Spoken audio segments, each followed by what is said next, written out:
Everybody. Welcome to another episode of Wandering Wednesday. I am Michelle with Fun in Key West, and I am so glad you stopped by. Today is another episode of Wandering Wednesday, and I'm answering a question I get a lot is how far is Cudjoe Key from Key West? Well, and the reason why a lot of people ask this is they start to do some research on places to stay and places to explore. And what they find is there's pricing in Key West can be expensive. I get that. And sometimes the pricing can be a little less expensive as you go farther north and check out places in the lower keys. It's a drive. I mean, it's 23 miles. So depending on traffic, it could take a little bit of time to get there. But if that's the experience you're going for and you just want to be by the water, on the water, old style Florida Keys, explore places outside of Key West. You've got Cudjoe Key, Sugarloaf, Big Pine. They're close enough that you can go into Key West, explore all of the things that Key West offers, and then drive back to wherever you're at and have a quiet, relaxing time. So it's about, like I said, about 23 miles, depending on traffic, 35 minutes. It's if it was a straight line, it would be obviously a lot faster, but you're gonna explore and you're gonna see all kinds of things that are gonna happen. And so as you go down from Cudjoe Key, you're gonna go through Sugarloaf Key and all see of that. Plan to explore and check out some of the things as you're exploring. There's plenty of things to see. If you're flying into the Keys, Key West has the airport, so you would have Key West International there.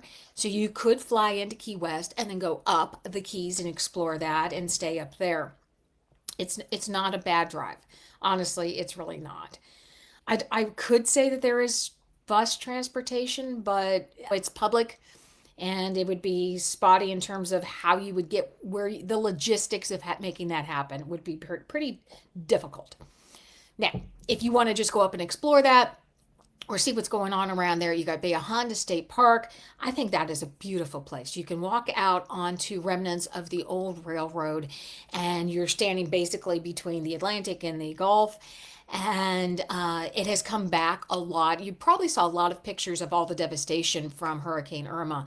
And it is amazing how quickly everything just came back and regrew and is just as lush as it was the pre-hurricane. And so go plan on staying there. They have a great beach. You can spend the day, you can snorkel, you can do all kinds of things there. If you're into camping, that's a great place to check out for a camping spot. There's lots of nature trails that you can do and wander around in Sugarloaf or Summerlin Key as well. If you have your own kayak, think about going out and exploring the waters around the lower keys there. Farther up is Theater of the Seas if you wanted to check that out, but that'd be a little bit longer drive. You're going to see something. It's often spotted here over Cudjoe Key, and it's this big white balloon, and it's affectionately known as Fat Albert. And so when people talk about Fat Albert, that's what that is. And it's a weather balloon and surveillance balloon, I believe. And so it's there. It's iconic.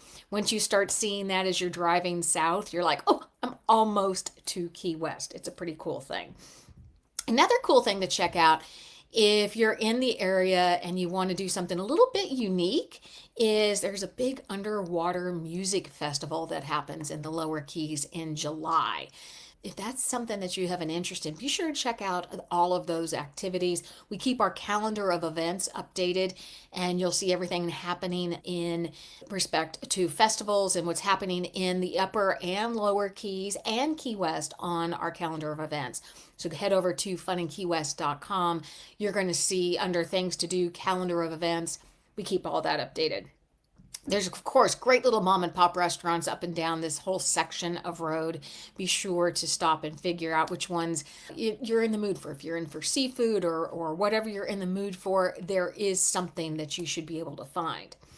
If you are staying in the lower keys, Big Pine, Cudjoe Key, and all of that, Your best bet for a larger grocery store is going to be in Big Pine. You have Winn-Dixie there. So be aware that some of these smaller keys don't have all of the quote amenities, meaning a large grocery store. So plan, if you're wanting to cook for yourselves. So you're going to want to stock up and do all of that. If you're flying into Key West and then going up the Keys to explore and stay, you can always, there's Publix, there's two Publix, no, there's one Publix that you're going to check out in Key West. Be sure to check that out and then stock up or hit the Winn-Dixie or hit some of the little small and pop grocery stores. They carry some really cool, interesting things. If you wanted just to do a road trip up and back, you could start at Cudjoe Key. You could drive to Key West, stop at Bea Honda State Park, check that out, do the check, see what's going on. You could also stop in Big Pine, check out the National Keyed Deer Refuge. The story of how that started is absolutely amazing.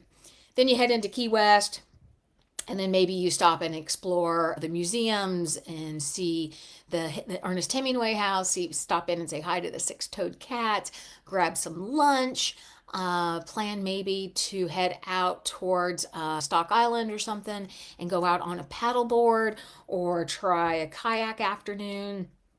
And then in the evening, you catch the sunset at Mallory Square, and then you head back up the Keys to wherever you're staying. So it's not out of the realm of possibility to stay in the lower Keys and still explore and enjoy Key West. It's just a matter of what are you looking for and what kind of vibe do you want. I know that was a really quick overview of that, but the quick answer is it's about 23 miles from Cudjoe Key to Key West. Could you stay in Cudjoe Key? Yeah, you could. It's just whatever you're looking for, but that experience that you want to go for. I'm Michele with FunInKeyWest.com. You can head over to FunInKeyWest.com. There is a ton of information over there. Sign up for our happy hour. Oh, sign up for our book club. I've got something cool coming in a couple months on that, but sign up for that book club. Come join us in the conversation. We got a private Facebook group where we talk about the books. I'm Michele. You guys have a great day, and we'll talk to you later.